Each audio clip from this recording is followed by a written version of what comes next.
Salut, c'est Erkil pour pokerstrategy.com. Voici une vidéo que j'ai appelée To bet or not to bet, bonne question. Dans cette vidéo, je ne vais pas vous faire perdre votre temps à des calembours pendant plus d'une heure, mais je vais plutôt m'intéresser aux bets, aux mises, euh, en no limit hold'em, que ce soit du cash game ou du sit and go ou du MTT ou quoi que ce soit d'autre.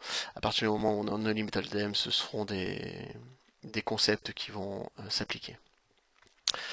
J'ai remarqué après l'analyse de différentes mains sur le forum qu'il y a encore pas mal d'erreurs qui sont commises, des erreurs de compréhension sur les raisons de miser ou de ne pas miser, parce qu'il faut aussi une raison pour ne pas miser.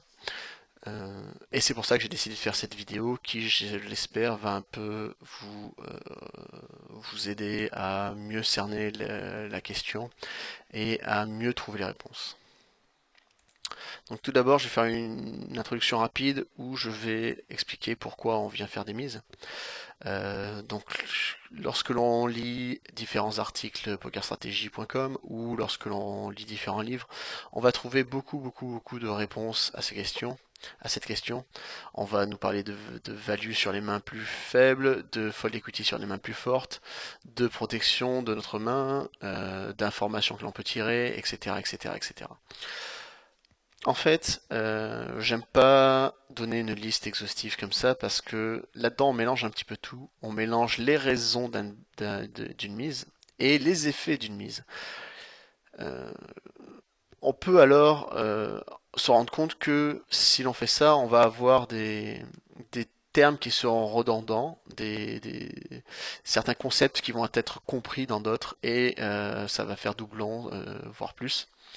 Et du coup, ça donne une mauvaise définition, limite je dirais, de l'intérêt de miser.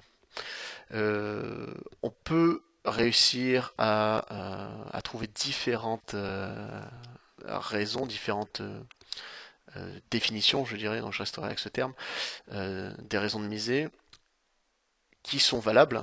Et ici, je vais vous en donner une que je trouve particulièrement bien adaptée. C'est petit 1 pour faire de la value sur les mains que l'on bat, petit D faire folder, petit B pardon, faire folder les mains qui nous battent, et petit 3 récupérer l'argent mort. Alors, si on regarde certains termes comme protection par exemple, ils sont compris dans le terme value parce que protection ça veut dire faire payer les tirages et faire payer les tirages, bah, c'est faire payer des mains moins fortes que les siennes tout simplement. Par contre, lorsque l'on regarde ces trois critères, bon, on a récupéré l'argent mort qui est un peu compris dans les autres, mais si on ne prend que ces deux premiers, on ne va pas pouvoir donner tous les cas. On va avoir quelques trous, quelques situations où il est intéressant d'envoyer un barrel, d'envoyer une mise, mais où ni la value ni la fold equity ne le justifient. Dans tous les cas, si on fait une mise, c'est pour induire des erreurs chez nos adversaires. Et bien sûr, dans certains cas, l'erreur, c'est de faire la mise. Dans ce cas-là, c'est nous qui faisons notre erreur. Euh, on lit aussi plusieurs fois, je l'ai lu dans plusieurs bouquins, que pour gagner au poker, ce qu'il faut faire, c'est faire moins d'erreurs que son adversaire.